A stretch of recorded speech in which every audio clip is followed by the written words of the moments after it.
Беларускім жанчынам прысвячаецца Людміла Сапон. Падчас прыемных адпускоў у лясы прыцягвае маліна. У Беларусі шмат дароў, але галоўны з іх жанчына.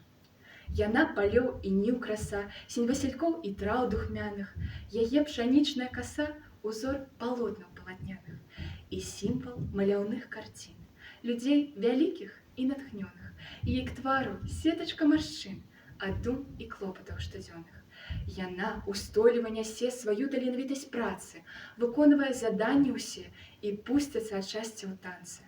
Яна захвальнік ачага, паўночных зораў у небязяння, сям'і настаўнік і слуга, і ўзор бязмежнага кахання.